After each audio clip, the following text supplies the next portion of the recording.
Hola, ¿qué tal, estimados alumnos? Eh, Espero que estén todos bien. Bueno, a continuación eh, les voy a mostrar la clase de la otra parte del tema 2, que es la que nos estaba faltando sobre los sistemas de posicionamiento y navegación por satélite. ¿Ok? Bien, bueno, como les había mencionado en la vez pasada, este es un tema que no está incluido en el programa de la materia, pero igualito yo considero que es fundamental, porque realmente esta es una herramienta que usamos los geofísicos y que es importante conocer, pues, porque cuando se realizan trabajos de campo, especialmente se utilizan sistemas eh, que trabajan con satélites para posicionamiento global, y es importante que conozcamos estas herramientas. Bien, hay muchos sistemas de posicionamiento por satélite. Normalmente lo conocemos como GPS, ¿no? Pero realmente está un sistema que es muy general y que engloba cada uno de los sistemas de posicionamiento que existen actualmente. Ese es el sistema conocido como GNSS, que en sus siglas en inglés corresponden al sistema de navegación global por satélite. Este es el nombre genérico que se utiliza, pues, para representar a estos sistemas, y su función es proporcionar un posicionamiento geoespacial con cobertura global, ¿ok? Este, y o sea, en cualquier parte del planeta que ustedes se encuentren, estos sistemas les pueden proporcionar ubicación precisa de las coordenadas y de la altura, ¿ok? En cualquier lugar. Eh, pero primeramente, bueno, el sistema que se desarrolló de este tipo fue el sistema GPS, que inicialmente se conocía como el, el Transit, ¿ok? Y después evolucionó y fue conocido como el sistema de posicionamiento global. Y bueno, por ser el primero, y fue desarrollado por los Estados Unidos, para fines militares, este sistema, digamos que por cultura general quedó así, pues se quedó con ese término, y se conoce en la actualidad todavía con ese término, inclusive a otros sistemas que han sido desarrollados con el mismo fin. Sin embargo, l- todos ellos se engloban a través de lo que son los sistemas eh, globales de navegación por satélite, que corresponden al GNSS, o sea, el sistema GNSS. ¿Ok? Porque es digamos, una manera más general de agruparlos, pues. Entonces, bueno, el sistema GNSS, como les acabo de mencionar, engloba varios sistemas, y entre ellos está el propiamente dicho, el GPS, ¿ok? Que es obviamente de desarrollo estadounidense, y que es administrado por el Departamento de Defensa de los Estados Unidos. Está también el sistema GLONASS, que es administrado por la Federación Rusa, ¿ok? Y hay otros más que se han ido anexando al GNSS, como son el sistema Galileo, el sistema Baidu. ¿Ok? Galileo es desarrollado por la Unión Europea, y Baidu es por el gobierno de China. ¿Ok? Entonces también hay otros sistemas que permiten la aumentación de la precisión a través de redes terrestres. O sea, no son satélites que están en órbita, sino que son estaciones terrestres que también proporcionan servicio, pues, de aumentar un poco la resolución la resolución y la precisión de estos sistemas, como son el sistema WAS, SNOX y SMS SAS. Ok, algunos también están en desarrollo. Bien, las características de los sistemas de posicionamiento es que o digamos la principal función de los sistemas de posicionamiento es que permiten determinar coordenadas geográficas de cualquier punto sobre la superficie de la Tierra, y también proporcionar información sobre el tiempo horario con mucha exactitud, ¿ok? En cualquier parte de la superficie terrestre, ¿ok? Eso lo pueden hacer durante las 24 horas del día y casi que bajo cualquier situación climatológica, ¿ok? Y esta cobertura global se logra a través de diferentes constelaciones o de órbitas, pues, en las cuales se agrupan por cada sistema, por cada sistema de posicionamiento pueden haber alrededor de 24 o 27 satélites, ¿ok? Ubicados en diferentes planos orbitales, ¿ok? Por lo general son 3 o 6 que tienen eh, una órbita elíptica, ¿ok?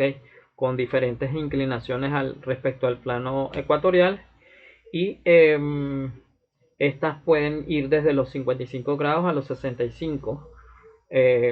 La altura de estas órbitas pueden oscilar entre los 19.100 y los 28.000 kilómetros, ¿ok? Y de esta manera se pueden realizar eh, órbitas de aproximadamente una duración de 12 horas cada una, ¿ok?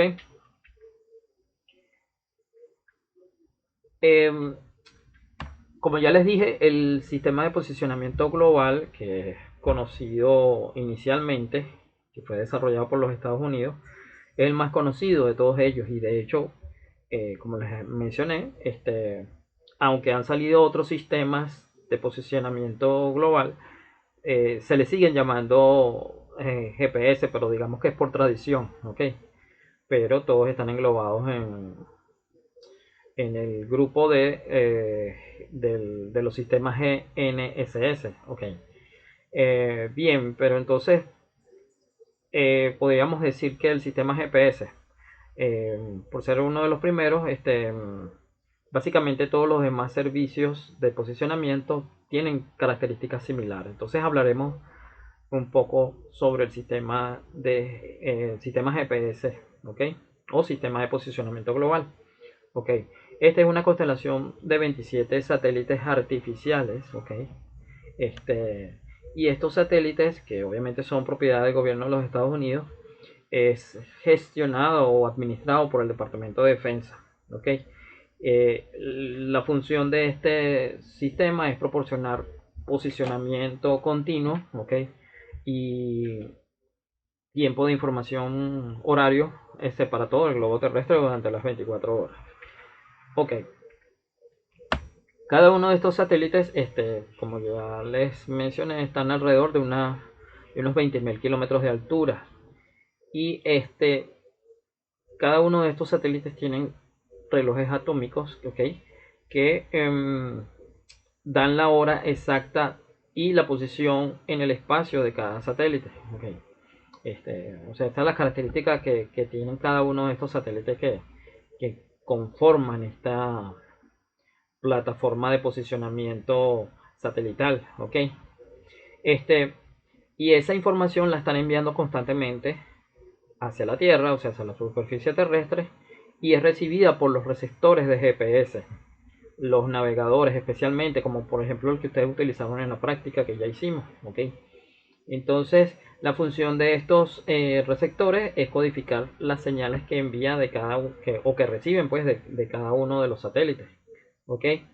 Y combinan la información de cada uno de esos satélites para poder determinar la propia posición de cada uno de esos dispositivos en la superficie terrestre.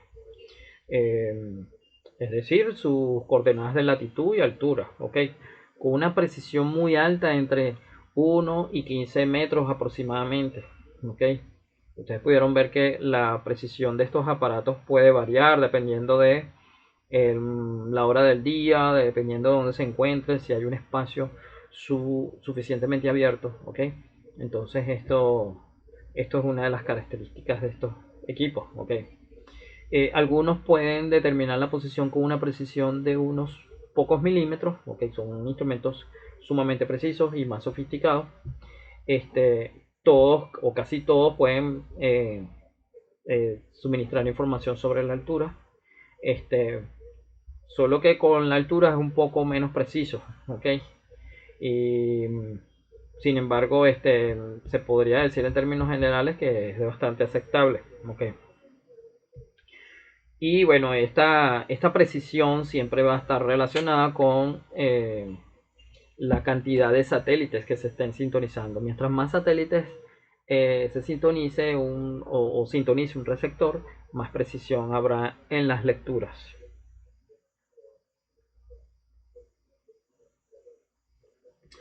Bien, eh, el sistema de posicionamiento global se conforma de varios elementos, ¿ok? O digamos de tres elementos principales, ¿ok? Uno de ellos es el sistema espacial, ¿ok?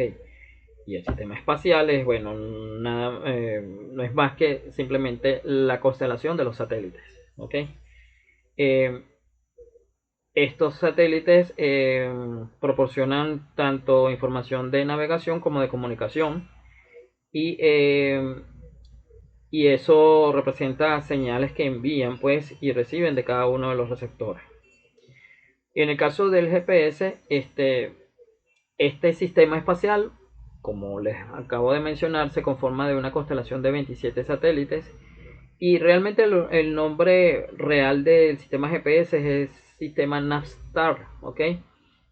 Inicialmente se llamó eh, Transit, ¿ok? Bueno, inicialmente fue desarrollado para fines militares, ¿ok? Pero luego fue puesto al servicio para el uso civil, ¿ok? Este sistema se conforma de varias órbitas y en cada órbita hay 4 satélites, ¿ok? Y estos giran alrededor de la Tierra en 6 planos orbitales a unos 60 grados entre sí. O sea, cada plano orbital tiene una inclinación de 60 grados entre sí. En cada órbita hay 4 satélites, ¿ok? En cada plano orbital.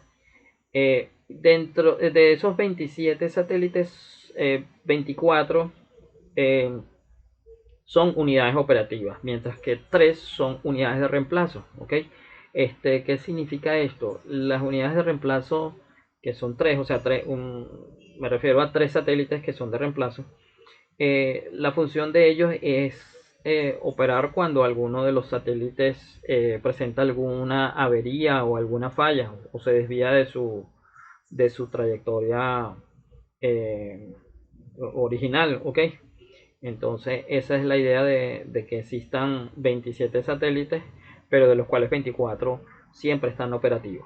Ok, eh, la órbita se encuentra a 20.200 kilómetros sobre la Tierra, ok, con trayectorias sincronizadas para cubrir toda la superficie del globo, ok. De esta manera se puede garantizar que siempre estén visibles al menos 8 satélites digamos en el cielo abierto, ¿no? Ustedes tienen su dispositivo, por lo menos pueden sintonizar al menos 8 satélites desde casi que cualquier punto sobre la superficie terrestre. Y bueno, como les mencioné, los 3 satélites de reemplazo se utilizan para, digamos, sustituir temporalmente a algunos de los satélites que quedan, digamos, o que presentan alguna falla, pues algún desperfecto. ¿Ok? Bueno, de eso se trata el sistema espacial, la conformación de solamente el sistema de satélites. Pero también el sistema de posicionamiento global se conforma también de un sistema de control terrestre. ¿Okay? Y este sistema está conformado por estaciones que se encuentran sobre la superficie de la Tierra. ¿Okay? Estaciones especializadas, ¿okay? Que se encargan de dar seguimiento a cada satélite, ¿ok? De alguna manera controlan y corrigen las órbitas de los satélites, ¿ok? Porque algunos pueden presentar alguna imperfección, algún problema técnico, de los cuales ocasionan que se desvíen de sus órbitas originales o se desincronicen los relojes que posee cada uno de ellos. Cada uno de ellos tienen relojes atómicos. Los relojes son muy precisos. Sin embargo, algún desperfecto la operación de estos equipos puede hacer que los relojes se desincronicen, ¿ok?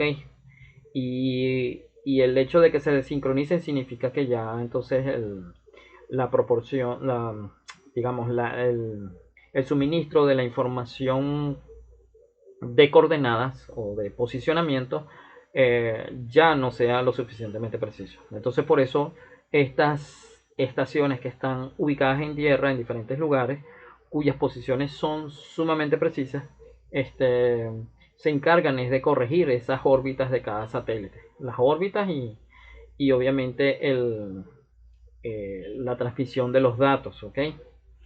Este, bien, ese sistema de control terrestre incluye muchas estaciones de monitoreo terrestre y están distribuidas en varias partes alrededor del mundo. Eh, y bueno, no son más que estaciones que se conforman, o sea, son receptores fijos, ¿no? Ubicados en tierra, cuya función es de rastrear el movimiento de los satélites, de manera que toman datos de telemetría, o sea, telemetría es como decir medir las distancias a cada uno de los satélites y proporcionan información de las efemérides, que es, digamos, el control de cuáles son las trayectorias y los movimientos que deben de realizar cada uno de ellos. ¿Okay? También envían información a los satélites para controlar las órbitas y realizar el mantenimiento de toda la constelación. Esta información es enviada a una estación principal, ¿no? Una estación maestra, ¿ok? En la que se van a calcular las órbitas futuras de cada uno de estos satélites con mucha precisión, ¿ok? Los cálculos realizados y las correcciones de estos relojes están introducidos en la propia señal que se les está enviando a cada uno de ellos, ¿ok?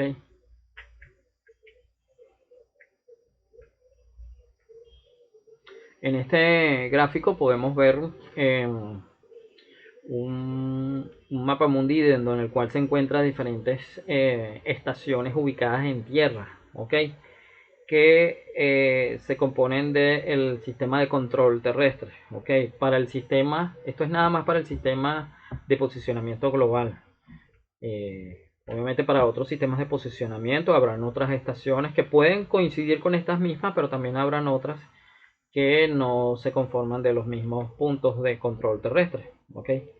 Entonces tenemos acá el sistema de control maestro ubicado en Colorado, ¿ok? Pero hay otros puntos de control ubicados en diferentes partes.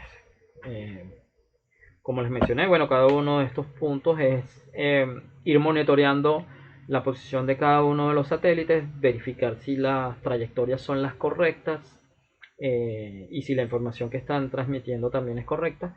Y en caso de que haya algún problema técnico, lo detectan, realizan los cálculos necesarios para hacer las correcciones y reenvían la información a la estación maestra, ¿ok? La estación de control maestra, y esta a su vez la reenvía nuevamente hacia los satélites para que estos puedan corregir sus trayectorias.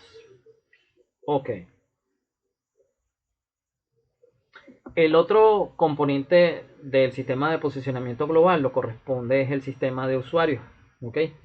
Eh, y bueno, obviamente toda la comunidad de usuarios y todos los equipos receptores. ¿Ok? Eh, entonces, estos dispositivos son los que reciben la señal y se encargan de calcular la posición precisa de cada propio dispositivo, ¿no? ¿Ok? Este, hay diferentes métodos, pueden ser de forma, o sea, cada uno de estos pueden utilizar diferentes métodos, pueden ser estáticos o en movimiento, ¿ok? Proporciona navegación para la determinación de tanto del tiempo con mucha precisión como también obviamente de la posición, ¿no? Con coordenadas y altura. Ok, este, y bueno, obviamente estos equipos lo que hacen es convertir las señales que reciben de cada uno de los satélites en estimaciones de posición, velocidad y tiempo. También reciben señales que envían los satélites. La utiliza para determinar la posición de un punto estático móvil.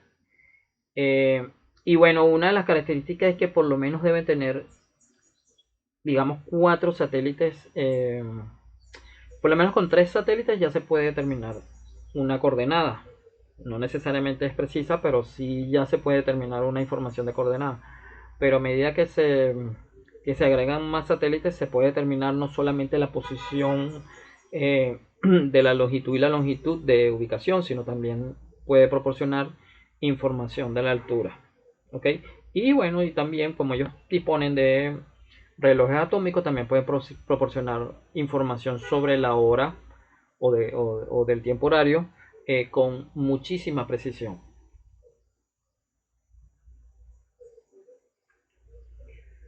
Eh, ¿Cómo funciona el sistema de posicionamiento satelital? Ok. Este sistema funciona determinando cuál es la distancia que hay desde el receptor.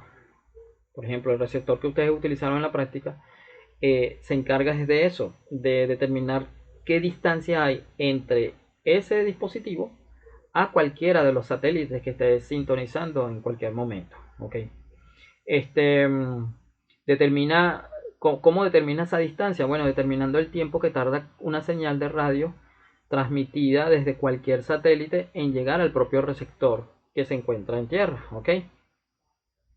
Y una vez que conoce ese tiempo, ok, calcula la distancia entre el satélite y el receptor porque de alguna manera sabe a qué velocidad, o sea, la velocidad en la que se viajan las ondas electromagnéticas es una velocidad conocida y bueno, no es más que la velocidad de la luz, ¿ok? Este, si un receptor puede determinar con mucha exactitud el momento en que el satélite comenzó a enviar el mensaje, ok, imagínense el satélite que le envía una señal hacia el receptor y si ese receptor puede saber el momento en el que ese satélite envió la señal y ese receptor a su vez sabe la señal en el momento en que recibió la señal, entonces puede saber esa diferencia de tiempo. Con esa diferencia de tiempo puede calcular la distancia que hay desde el propio receptor hacia el satélite que envió la señal. ¿Ok? Es decir, conociendo ese retardo de tiempo puede calcular la distancia a la que se encuentra el satélite. ¿Ok? Y eso lo hace a través de la ecuación D igual a C por T, donde D es la distancia que hay entre el receptor y el satélite. ¿Ok? C es la velocidad con la que viajan las ondas electromagnéticas, que no es más que la velocidad de la luz, ¿ok? Eh, Aquí, bueno, observaremos que hay también una pequeña desviación en el sentido de que, o sea, aquí la velocidad de la luz es una velocidad determinada solamente para el vacío, ¿ok? Lo cual es cierto hasta cierto punto, pero recuérdense que las ondas también atraviesan la atmósfera terrestre. Y entonces aquí es donde viene lo interesante de todo el sistema, y es que se deben hacer correcciones de la trayectoria para poder saber cómo la velocidad se va propagando en la atmósfera, ¿de acuerdo? Entonces, yo volviendo aquí, entonces, y lo otro es el tiempo en segundos, ¿ok? De esa señal, de ese retardo, pues, de la señal, ¿ok? O el tiempo que tardó la señal en viajar desde el satélite hasta el receptor. Entonces, una vez conociendo esos parámetros, podemos determinar la distancia solamente a un solo receptor, ¿ok? Entonces, imagínense, si conocemos la distancia a cada uno de los receptores, a cada uno de los satélites, perdón, entonces el receptor puede determinar la posición del propio receptor, ¿ok? ¿Cómo hace eso? Bueno, ya lo veremos a continuación, ¿ok? Ya dijimos que cada receptor recibe información de la hora y de la posición de cada satélite, ¿ok? Esta información de la hora y la posición de cada satélite está incluida en el propio satélite, ¿ok? O sea, en la propia señal del satélite que está enviando, ¿no? A cada uno de los receptores. Entonces, esa información es recogida por cada receptor. Y básicamente son dos tipos de señales, ¿ok? Hay señales que se conforman o se denominan datos de almanaque, ¿ok? Es un tipo de señal que se denomina datos de almanaque. Y esa información eh, o sea, contiene datos sobre la ubicación en la operatividad de cada satélite, ¿ok? Con respecto al resto de los satélites. Es decir, como decir, es una información que tiene datos generales de dónde se ubican todos los satélites en este momento, por ejemplo. ¿Ok? Cuando el navegador o cuando el receptor GPS detecta este tipo de datos de almanaque, él puede, digamos, de alguna manera saber de inmediato cuáles son los satélites que se encuentran en este momento eh, sobre el cielo que se puede observar en ese momento para ese receptor, ¿ok? Entonces él puede hacer una búsqueda rápida de esos satélites porque cada satélite está identificado, ¿ok? Es como que le pasen una lista de mira, a esta hora se encuentran en tu cielo o en tu espacio despejado, se encuentran los satélites 5 8 y 9 por ejemplo. ¿Ok? Entonces él sabe que va a buscar esos satélites o la señal que está proporcionando esos satélites en ese momento. ¿Ok? Esa es la información del almanaque. ¿Ok? Entonces, y una vez que ese receptor tiene la información de ese almanaque, ok, con la hora correcta, ok, puede determinar la ubicación de estos satélites en el espacio.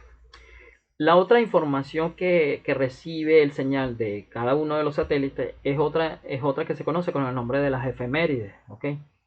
Y esta señal es la que contiene la información de cada satélite individualmente, ok. Por ejemplo, cuál es la trayectoria que está siguiendo, cuál es la posición de ese satélite y todas las características, cuál es la hora que está midiendo, ok. Cualquier dato técnico que sea importante y relevante para un satélite en específico. Esa información es la información referida o sea, a las efemérides, ¿ok? Entonces, esa información de los datos efemérides obviamente son parámetros orbitales de ese satélite y se utilizan para calcular la distancia desde el receptor hacia el satélite, ¿ok? Entonces, y una vez que el receptor ya detecta esa señal de al menos tres satélites, tienen que ser por lo menos tres, ¿ok? Va a calcular su propia posición en la Tierra, ¿ok? Mediante una técnica que se conoce como trilateración, que es como un método análogo a la triangulación, ¿ok? Que se utiliza mucho para determinar, por ejemplo, la posición de un barco o de cualquier objeto sobre la superficie terrestre a través de al menos dos o tres puntos conocidos. ¿Ok? Entonces, en eso se basa el sistema de GPS para hacer el cálculo de la posición. Entonces, y una vez que ya se conoce esa posición, bueno, se obtienen los datos, o sea, y se hacen los cálculos respectivos, o sea, se presentan los datos de la longitud, la latitud y la altura, y también la hora, que faltaría aquí en esta posición, que calcula el propio receptor. Mientras más señales reciba un receptor de cada satélite, entonces más exacto será el cálculo de la posición. ¿Ok? Entonces, lo que se quiere es determinar con muchísima precisión el instante en el que la señal de sincronización es emitida tanto desde el satélite, o mejor dicho, desde el satélite, para determinarlo, en este caso, el receptor, tanto el receptor como el satélite está produciendo unos códigos que se llaman códigos pseudo aleatorios. Y en esos códigos o en esas señales está contenida la información que se necesita para hacer el cálculo de la posición. ¿Okay? Entonces imagínense que hay un satélite que están enviando una información, ¿okay? Codificada, ¿okay? Con los datos de la órbita, los datos de todos los datos relacionados con la órbita del satélite en particular, ¿no? Esto es una especie de un pseudocódigo, ¿okay? Que solamente entiende el receptor y el satélite, ¿ok? En esa información que se está enviando también está la hora en la que se envió la señal, ¿ok? Es una información que está codificada, está encriptada dentro de la propia señal que se está enviando. Entonces, si aquí está contenida la hora en la que se envió la señal, ¿ok? Y el receptor es capaz de producir también una especie de código similar al del propio satélite, ¿ok? O sea, lo puede producir de forma sintética o, digamos, prefabrica esa señal, ¿ok? Entonces él puede medir el tiempo que tardó la señal porque conoce la hora en la que salió del satélite, y como cada receptor tiene su propio reloj, entonces puede saber la diferencia en tiempo en que hubo o que hay entre la señal emitida y la señal recibida. ¿Ok? Entonces ya por ahí puede saber, una vez que se sincronizan las señales y puede conocer esta diferencia de tiempo, el receptor puede saber, con esa diferencia de tiempo, puede saber la distancia de acuerdo a la formulita que vimos anteriormente. ¿Ok? Puede conocer la distancia a cada satélite. ¿Ok? Este, entonces de esa manera es que él calcula la distancia. Eh, pero con la distancia no es suficiente. Ahora tenemos que hacer otra operación matemática, que es lo que se conoce como la trilateración. ¿Ok? ¿Cómo opera esto? ¿Ok? Entonces veamos el siguiente gráfico. ¿Ok? Tenemos un modelo de la Tierra. ¿Ok? Y tenemos como punto de referencia de un sistema de coordenadas el geocentro, ¿ok? O el centroide terrestre, el centro de masa terrestre, ¿ok? Ese punto es el punto considerado como el origen del sistema de coordenadas para los sistemas de posicionamiento global, ¿ok? En la actualidad, el conocido o el más conocido es el sistema WGS84, ¿ok? De World Geodetic System, ¿ok? De 1984, que es digamos, la forma estándar de representar las coordenadas, pues, utilizando coordenadas geocéntricas, ¿ok? Bien, entonces, cada satélite está transmitiendo ese código de sincronización, ¿verdad? En determinado momento. Cada satélite está haciendo el envío de esa señal, ¿ok? Hacia la Tierra. Digamos que aquí hay alguien, una persona con un dispositivo receptor, pues con un navegador GPS, ¿ok? Y está recibiendo la señal de este satélite en particular, ¿ok? Entonces, como el satélite está transmitiendo la señal de sincronización y el GPS de alguna manera ya identificó el satélite y está también produciendo su propio pseudocódigo de sincronización, entonces se puede saber, de acuerdo al desfase de tiempo, ¿okay? Porque este satélite envía la hora en la señal que está enviando la señal el momento en que, o la hora en la que se envió la señal, ¿verdad? Y este receptor también tiene su propio reloj, que debería estar sincronizado con el propio reloj del satélite, ¿verdad? Y entonces puede saber, con la hora que tiene el propio receptor, puede saber la diferencia en tiempo que hay entre la señal emitida y el momento en que se recibió esa señal, ¿ok? Entonces a partir de ahí puede calcular el tiempo, perdón, la distancia que hay entre el receptor y el satélite. ¿Ok? Una vez que recibió el código de sincronización, el receptor de posicionamiento lo compara con su propio código. ¿Ok? De esta manera puede determinar el tiempo de propagación de la señal, ¿ok? Que es lo que le acabo de explicar, ¿ok? Y una vez que conoces ese tiempo o esa diferencia de tiempo, puedes, la electrónica del propio equipo puede calcular la distancia a la que termina el satélite, porque ya conoce la velocidad de la transmisión de la señal de radio, ¿ok? Que no es más que la velocidad de la luz. Entonces, una vez que la ubicación del satélite se describe con un sistema tridimensional de coordenadas, entonces ya se puede conocer la posición exacta de ese equipo, ok. Perdón, de ese objeto que queremos determinar su posición. Bien, bien conocidas esta posición, bueno, ya por lo menos se tiene la información de la distancia desde un receptor a uno de los satélites, pero necesitamos más satélites para poder determinar la ubicación con más precisión. Ya vamos a ver de qué manera. Entonces imagínense que el receptor también logra ubicar otros satélites, ¿verdad? Entonces, este,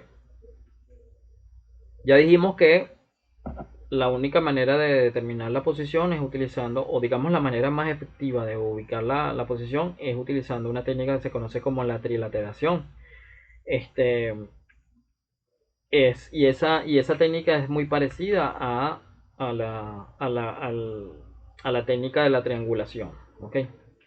Entonces imaginemos que nosotros tenemos o sea, nosotros queremos, en esta figura, nosotros nos ubicamos en el punto A, ¿verdad? Y digamos que conocemos con precisión la ubicación de tres puntos, P1, P2 y P3, ¿verdad? Entonces, si nosotros pudiéramos, si conocemos la distancia que hay entre desde A P1, a P2 y a P3, ¿verdad? Pudiéramos representarlas como por ejemplo círculos imaginarios, ¿verdad? De radio, eh, de radios respectivos R1, R2 y R3, ¿verdad? Entonces de esta manera, si intersectamos cada uno de esos círculos imaginarios que se forman, eh, tendríamos dos posibles puntos de ubicación del punto donde nos encontramos. Tendríamos el punto A y el punto B, ¿ok? Pero uno de estos puntos quedaría fuera de digamos, del punto de determinación real, porque realmente eh, la distancia que nosotros estamos calculando es realmente la posición efectiva de los puntos P1, P2 y P3, ¿ok? Este otro punto quedaría muy alejado, ¿ok? Pero es una de las formas en que utilizan los sistemas de GPS para ubicar la posición exacta. Normalmente este otro punto quedaría, por ejemplo, si estamos hablando de satélites, este punto quedaría fuera de la superficie terrestre. En otras palabras, imaginemos que los puntos P1 y P2 son satélites, ¿no? O sea, este es un satélite, este es un satélite y este es otro satélite que está ubicado en el centro de cada circunferencia, ¿verdad? Y ustedes están en el punto A. Entonces, si lograste determinar o sincronizarte con el satélite P1, eh, lograste sincronizar la señal y pudiste determinar la distancia hacia P1, ¿verdad? Lo mismo lo pudiste hacer con otro satélite ubicado en P2, ¿verdad? Y lo mismo con el satélite P3, ¿verdad? Entonces conoces las distancias R1, R2 y R3, ¿ok? Entonces, esas distancias son conocidas. Sin embargo, cuando intersectamos la- las posiciones, ok, cuando las circunferencias, eh, obtendríamos como puntos posibles solamente los puntos A y B, ok. Si esto lo llevamos a la representación espacial de la Tierra, o sea, ustedes están ubicados en este punto sobre la superficie terrestre, ustedes se darían de cuenta que el punto B quedaría fuera de la superficie terrestre y eso lo está ya programado en los distintos dispositivos receptores. Ok, si una de estas coordenadas, la A o la B, eh, de acuerdo al sistema de coordenadas utilizado, que es el sistema de coordenadas geocéntrico, si alguno de esos puntos queda muy alejado de la superficie terrestre, entonces obviamente se descarta. En este caso, si ese fuese el caso del punto B, este punto sería descartado totalmente. Y entonces ya se sabría que esta sería la posición más probable de ubicación del punto, que se puede determinar conociendo las coordenadas precisas de los satélites que están ubicados en P1, P2 y P3. ¿Ok? Eso, bien, lo pueden ver acá, pues cada satélite es, realmente esta figura está invertida, ¿no? Debería haber salido esta primera, pero lo cierto es que el satélite, la señal del satélite, es emitida desde este punto y la esfera representa, digamos, el radio eh, que, que abarca la señal hasta llegar, o desde que sale del receptor hasta que es recibida por el propio, perdón, desde que sale del satélite hasta que es recibida por el propio receptor.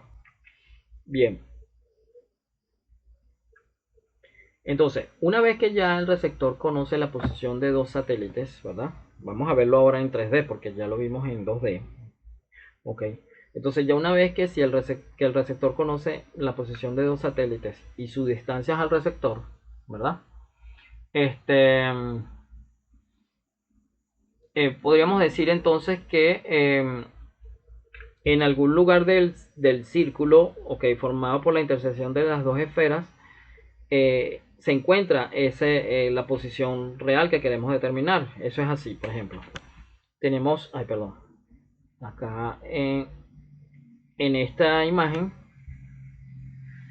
vemos, o sea, en el centro de cada esfera se encuentra cada satélite, ¿no? Aquí tenemos un satélite y aquí tenemos otro, ¿ok? Y entonces ellos están enviando su señal hacia un punto ubicado sobre la superficie terrestre y este también. Entonces, una vez que el receptor recibe la señal de ambos satélites y determina la distancia, entonces digamos que la región más probable donde se encuentra la ubicación es en la intersección de ambas esferas, que es esta región sombreada que está acá. ¿Ok? Esto está haciendo solamente con la ubicación de dos satélites, pero no es suficiente todavía. Ahora necesitaríamos un tercer satélite para poder determinar la posición más exacta. ¿Ok? Entonces con un tercer satélite nosotros podemos eh, intersectar ahora ese círculo que quedaba intersectado, ¿no? ¿Ok? Y se obtienen dos puntos más probables sobre la ubicación real que queremos determinar. Entonces, como le acabo de mencionar anteriormente, uno de estos dos puntos es el punto más probable en donde se podría encontrar la, la ubicación más exacta. Y uno de ellos, obviamente, debería ser descartado porque va a quedar fuera de la superficie terrestre. O sea, estaría muy alejado de la superficie terrestre. Y, como les dije, cada receptor, como conoce el centro, dónde está ubicado el centroide terrestre, y conoce cuánto es el radio también de la superficie terrestre, ¿ok? Con respecto a ese origen, entonces uno de esos puntos va a quedar muy alejado y entonces de esa manera lo puede descartar. Y entonces al descartarlo, eh, obtiene la posición, o sea, la que queda, la posición que queda es la más adecuada o la más precisa en ese momento o en ese instante de medición. Si quisiéramos obtener por ejemplo, una precisión, o sea, con más satélites podríamos obtener más precisión, por ejemplo, de la altura, ¿ok? Mientras más satélites hay, más precisión vamos a obtener, ¿ok? Este, otra forma de determinar coordenadas con mucha más precisión es a través del empleo de lo que se conoce como un GPS diferencial. Realmente el término GPS diferencial es un término muy específico porque obviamente estaría utilizando nada más que el sistema GPS, pero cuando utilizamos un sistema mucho más general que pudiera utilizar otros sistemas de posicionamiento, entonces esto se conocería con otro nombre que es digamos, las técnicas RTK, que significa eh, Real Time Kinematic, ¿ok? O cinemática de tiempo real, que utiliza, eh, o sea, para poder determinar las coordenadas con más precisión, utiliza todos los sistemas de posicionamiento satelitales que conforman el sistema GNSS, ¿ok? Entonces, en este caso, las señales electromagnéticas, o sea, como, que ya que vemos que emiten cada satélite, una vez que entran a la atmósfera, ok, sufren de algunas desviaciones en su propagación, en sus trayectorias. Esto es debido a efectos atmosféricos, ok, y especialmente cuando cruzan la ionosfera y la troposfera, ok. Entonces, debido a esos efectos atmosféricos, entonces esas señales presentan algunas desviaciones y, por consiguiente, tanto las medidas de tiempo como las medidas de posicionamiento no van a ser precisas, ¿ok? Entonces es necesario hacer algunas correcciones para poder determinar la señal con mucha más precisión, ¿ok? Este, entonces hay diversas técnicas, ¿ok? Que permiten calcular ese tiempo real y el error que se está cometiendo en las mediciones, ¿ok? Y de alguna manera se pudiera retransmitir ese error hacia diferentes unidades receptoras para que se pudiera hacer la corrección respectiva de las coordenadas, ¿ok? Entonces, estas técnicas que se utilizan para hacer estas correcciones en tiempo real es lo que se conoce como GPS diferencial, ¿ok? Eh, Se conforma por una infraestructura que se encuentra en la superficie terrestre, conformada por estaciones permanentes, ¿ok? De posicionamiento global, ¿ok? Este, y algunos sistemas de aumentación de la precisión, ¿ok? Que también son estaciones terrestres, ¿ok? Eh, y obviamente un sistema que permite hacer las correcciones de cada una de la información recibida de cada uno de los satélites y el error que se está cometiendo en las mediciones. De manera que esa información se pueda retransmitir hacia los diferentes receptores para hacer las respectivas correcciones de posicionamiento. Entonces, ¿en qué consiste en esa información que proviene de una estación permanente? ¿Ok? Entonces, es un punto en el cual uno puede conocer la coordenada precisa. Imagínense que alguien ya hizo una medición precisa en un punto, ¿ok? De otras formas, utilizando otras técnicas geodésicas. Y entonces, si ustedes tienen esa posición precisa y colocan allí un sistema GPS en ese lugar, entonces se puede saber en tiempo real cuál es la posición que estás recibiendo a través del posicionamiento satelital y lo puedes comparar con la coordenada precisa en la cual se encuentra el receptor. Entonces, de esa manera se puede saber el error que hay entre la señal satelital y la señal real. Y ese error se puede retransmitir a los diferentes dispositivos para que esos dispositivos puedan hacer las correcciones de la señal y determinar la localización con mucha más precisión. Esto puede mejorar la precisión en el orden o sea, de distancias mucho menores al metro, inclusive puede llegar a centímetros y milímetros, ¿ok? Entonces esto es un método muy bueno, este, que permite trabajar con muchísima precisión para determinar posicionamiento. Eh, los errores más importantes se producen en la propagación de la señal por el efecto atmosférico. Eh, Esto es debido a que en los primeros 1000 metros, 1000 kilómetros desde de la Tierra a la atmósfera, okay, o el límite de la atmósfera, eh, está compuesta de dos capas críticas eh, que son la ionosfera y la troposfera, ¿ok? En las cuales se producen retardos y desviaciones importantes en la propagación de la señal, ¿ok? Debido a que obviamente en esas zonas no la onda electromagnética proveniente de los satélites no está viajando a través del vacío, sino a través de una capa de gas. En el caso de la ionosfera, de un gas ionizado, ¿no? Del aire ionizado. Y bueno, en la troposfera también por otras características atmosféricas que se encuentran en esta capa. Ok, en el caso de el retardo que se produce en la troposfera, se puede mejorar a través de un modelo matemático, ¿ok? Y se puede anular gran parte de él y eso se puede, digamos, introducir en el propio software de los equipos, ¿ok? Y en el caso del retardo ionosférico, eh, también se puede anular si se utilizan diferentes frecuencias de trabajo, especialmente dos, y se pueden también utilizar modelos matemáticos para hacer correcciones ionosféricas.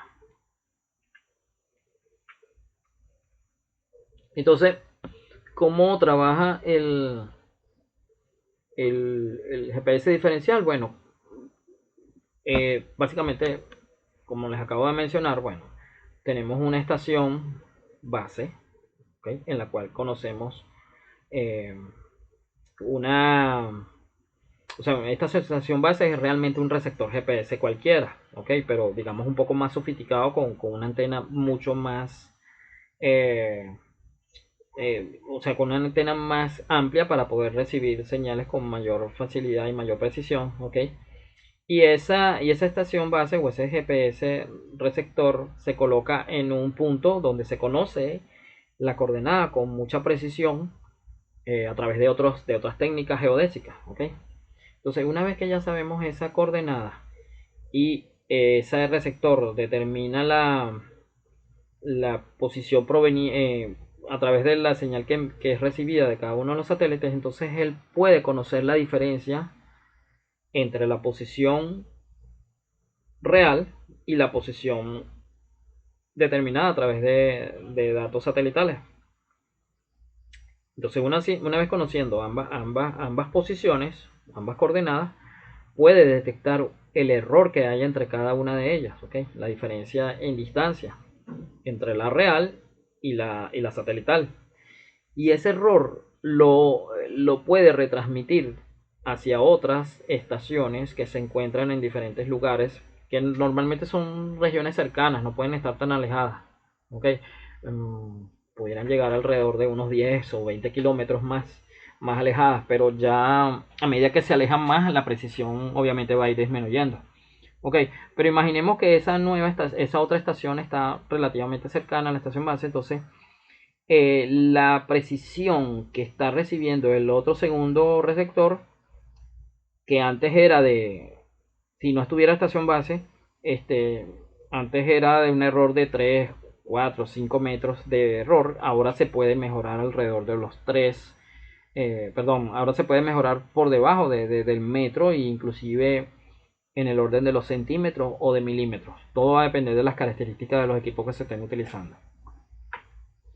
Entonces, bueno, eh, la inexactitud de las señales de GPS eh, se pueden deber a diferentes fuentes, como ya dijimos, por ejemplo, que si el reloj está desincronizado, las órbitas imperfectas, variaciones en la atmósfera terrestre, okay, producidas obviamente por las características de la ionosfera y la troposfera, y entonces estas variaciones son eh, difíciles de predecir. Bien, entre las fuentes de error que podemos distinguir en los sistemas de posicionamiento existen varias, ¿ok? Podemos hablar de errores que se producen en los propios satélites, ¿ok? Que son causados por error, más que todo en desincronización de los relojes, producidos por algún error en la trayectoria de la trayectoria de los satélites, ¿ok? Eh, y de la posición que estos están difundiendo. También están los errores atmosféricos que se generan debido a que la señal de radio se desvía cuando alcanza la troposfera y la ionosfera, ¿ok? De esta manera se producen retardos en la señal que reciben los receptores. También están los errores multitrayectoria, ¿ok? Estos errores se producen cuando la señal que llega a la antena del receptor no es directa. Esto es, por ejemplo, imagínense eh, que ustedes están parados en un lugar. Vamos a, por ejemplo, ustedes, ya un segundo.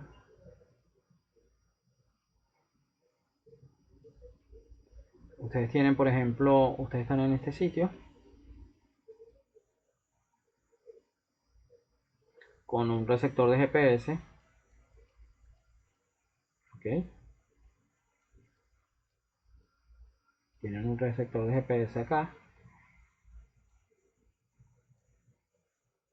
y ustedes están recibiendo la señal de un satélite. No soy muy bueno dibujando el satélite.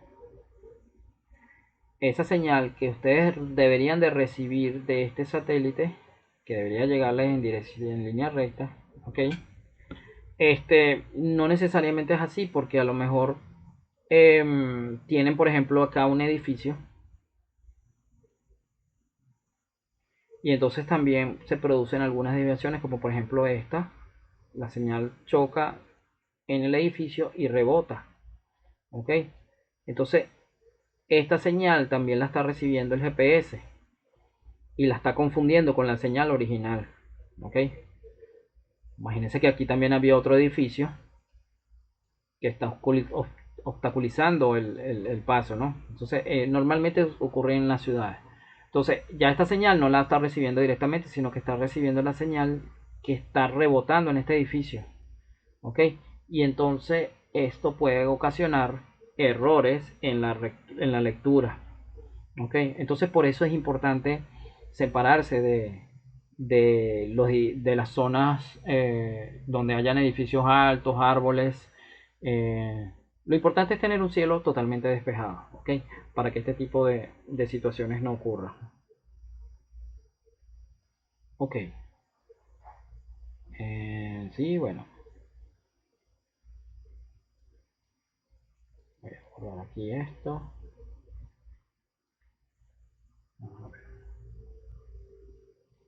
Ok, bien,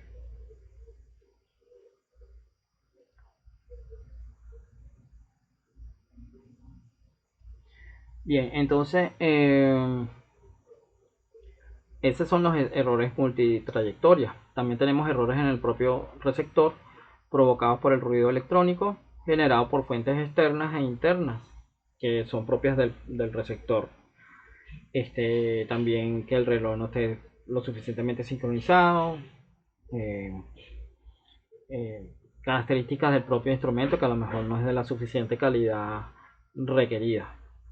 Y está también otro error que hoy en día ya casi no es utilizable, pero inicialmente se trataba de un error intencional.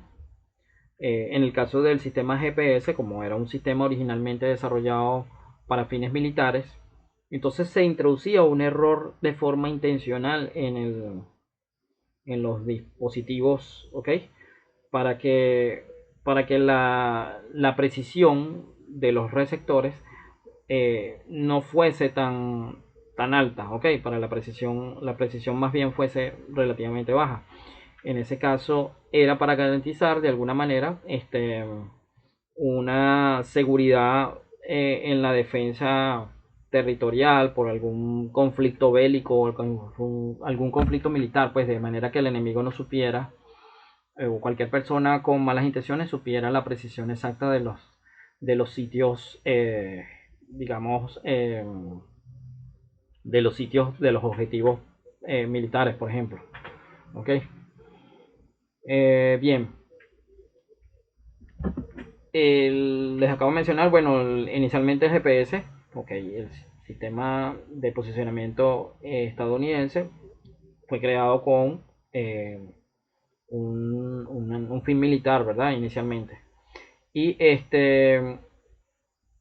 sin embargo, hoy en día casi todos los dispositivos que ustedes utilizan para posicionamiento, inclusive hasta los teléfonos, son para fines obviamente civiles, ¿no?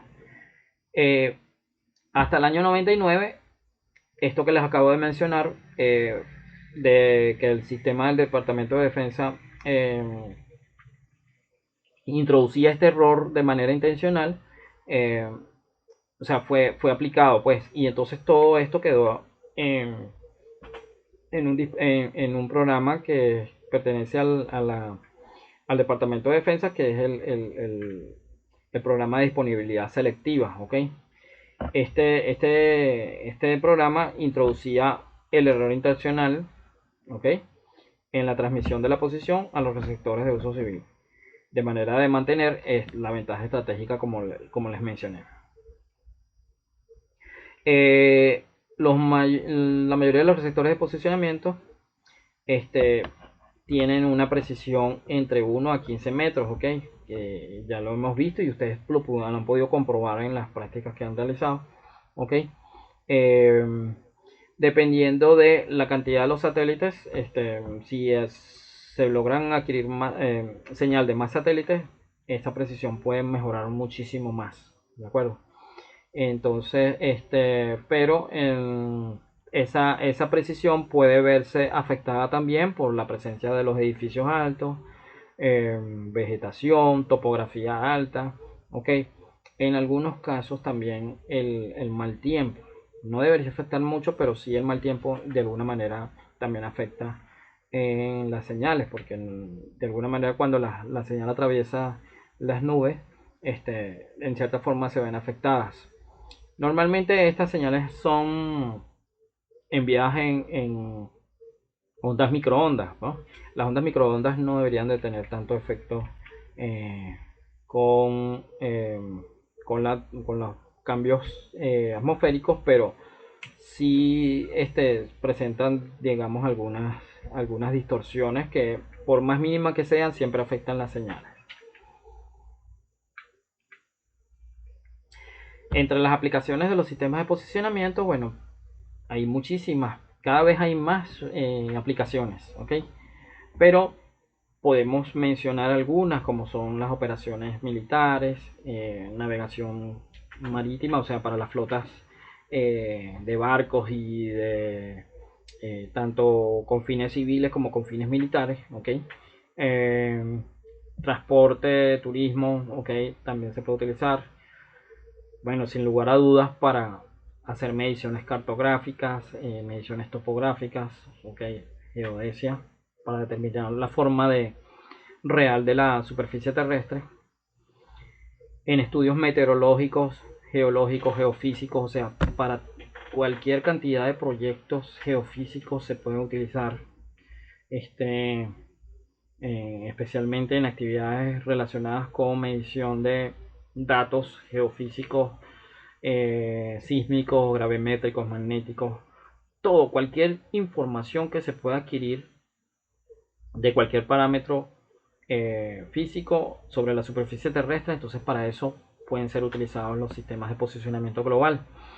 En investigaciones de movimientos de placas tectónicas, en este caso es muy útil porque en vista de que estos sistemas, sobre todo los sistemas que ya acabamos de ver que son los sistemas de GPS diferencial, pueden medir con mucha precisión en el orden de los milímetros, entonces se puede saber cuánto se puede mover una placa tectónica con respecto a la otra, ¿ok? Y esto es muy preciso. Hoy en día se utiliza también los dispositivos de posicionamiento global en los dispositivos móviles. De hecho, hasta ustedes pueden, si a ustedes se les pierde el teléfono, entonces se puede localizar a través de, de este tipo de sistemas, ¿ok? O cualquier otro dispositivo móvil que funcione tanto con sistema de posicionamiento global como con redes móviles de comunicación. Pueden rastrear vehículos, sobre todo cuando los vehículos han sido robados o cuando ustedes quieren, o cuando una empresa, mejor dicho, quiere monitorear la posición exacta de las flotas de transportes, hacia dónde van, si están superando los límites de velocidad, todas esas cosas se pueden saber eh, en operaciones de seguridad, rescate. Si algunas personas que están desaparecidas también se pueden localizar a través de personas o embarcaciones, cualquier cosa, pueden ser rastreadas a través de sistemas de navegación o de posicionamiento global en construcción, ¿ok? En actividades deportivas, paracaidismo, ¿ok? El senderismo, geocaching. El geocaching es una especie de deporte que se utiliza para, digamos, algo, como decir, una especie de juego, ¿no? En el que algunas personas esconden alguna especie de tesoros, ¿verdad? E indican la coordenada en la que se encuentra, entonces otra persona a través de sus dispositivos de receptores pueden hacer la búsqueda de esas especies de tesoros. Pues los tesoros a veces consisten en un libro, algún regalo, cosas así, pues. Pero es un deporte que se suele utilizar en estas actividades. Eh, bueno, y debido a que los GPS son dispositivos, o sea, los receptores GPS son dispositivos muy precisos, entonces pueden ser muy útiles para cualquier tarea de navegación, ¿ok? En seguimientos de rutas, almacenamientos de coordenadas para posteriores estudios. Eh, Estos dispositivos, bueno, evolucionaron de otros sistemas eh, más básicos que eran, por ejemplo, inicialmente utilizados tanto en operaciones militares como en operaciones aeronáuticas, ¿ok? Y a través del tiempo se han ido, o sea, desde que fueron creados, se han ido perfeccionando cada vez más. Este, y bueno, hoy en día se pueden utilizar para muchísimas cosas, como ya ustedes han podido ver. Eh, y bueno, sin lugar a duda, constituyen una herramienta muy necesaria para las operaciones, cualquier estudio que se realice en el área de las geociencias es fundamental, pero bueno, obviamente en geofísica no puede, no puede ser obviado, pues yo diría que es más necesario en la geofísica que inclusive que cualquier otra de las geociencias. Okay. En todas siempre es necesaria, pero en la geofísica es fundamental. Y bien, por último, ya les mencioné que existen otros sistemas de posicionamiento y el más conocido es el sistema de posicionamiento global, pero todos forman parte del sistema GNSS. Entonces están otros sistemas que eh, entraron en, algunos han quedado en desuso y otros están en operación actualmente. Por ejemplo, el sistema Transit, que era inicialmente creado para la Armada de los Estados Unidos, inicialmente utilizaba seis satélites. ¿Ok? Eh, Sin embargo, luego este sistema fue sustituido por el sistema Navstar, ¿ok? Que es el que nosotros conocemos realmente como el sistema GPS, ¿ok? Utilizado especialmente para la navegación, ¿ok? Y es administrado también por el Departamento de Defensa de los Estados Unidos. Eh, Como ya dijimos, se conforma por 27 satélites, de los cuales 24 son operativos y 3 son de respaldo. ¿Ok? Opera una órbita que se encuentra a 20.200 kilómetros de altura. ¿Ok? Está también el sistema GLONASS, ¿ok? Creado en 1996, ¿ok? O puesto en funcionamiento en 1996, administrado por la Federación Rusa. Este dispone también de 24 satélites, de 21 son operativos y 3 de respaldo. Y opera una órbita de 19.100 kilómetros. ¿Okay? Está el sistema Galileo, que es desarrollado por la Unión Europea en 2005. Fue puesto operativo en el 2011. ¿Okay? Este posee 30 satélites. No, no aparece la característica de si todos están siempre operativos, hay satélites de respaldo. Pero este está a una altura de 23.616 kilómetros. ¿Okay? Y está el sistema Beidou, administrado por China. ¿Okay? Para este momento no aparece aquí clasificado dentro de GNSS, pero ya hay dispositivos, navegadores, okay, dispositivos que pueden utilizar o pueden conectarse a cualquiera de estos sistemas para poder tener mejor precisión. Uno puede seleccionar cualquiera de estos sistemas para poder tener mejor precisión, o inclusive todos a la vez. ¿Okay? Mientras más satélites, mayor precisión. Todo depende de las características del dispositivo que ustedes empleen. Bien, esta es la, la, la digamos, la parte que faltaba del tema 2. ¿Okay? Eh, ya ustedes habían hecho la parte práctica y bueno, ya podrían realizar en teoría el informe que faltaba, y yo estoy considerando que bueno, ustedes pudieran entregarlo para la fecha del 14 de marzo. ¿Ok? El próximo lunes 14 de marzo. Eh, yo les voy a coordinar con la preparadora para que ustedes puedan, eh, o para que ustedes reciban alguna inducción sobre el manejo del software Resolver, para poder hacer los mapas, y otro software que les permite hacer cálculos de cambio de coordenadas en diferentes sistemas y en diferentes datos. ¿Ok? Ustedes pueden cambiar coordenadas o sistemas de coordenadas entre geográficas y UTM, y también pueden hacer cambios entre diferentes datos y elipsoides. Ese programita es bastante sencillo de utilizar, al igual que el Solver, pero es necesario que ustedes reciban una pequeña inducción de unos pocos minutos, y ustedes se van a dar cuenta que es bastante sencillo de utilizar ambos programas. De todas maneras, yo también les voy a hacer llegar una pequeña guía de cómo hacer cálculos de coordenadas UTM y de pasarlas de coordenadas geográficas a UTM, y viceversa, de UTM a geográficas.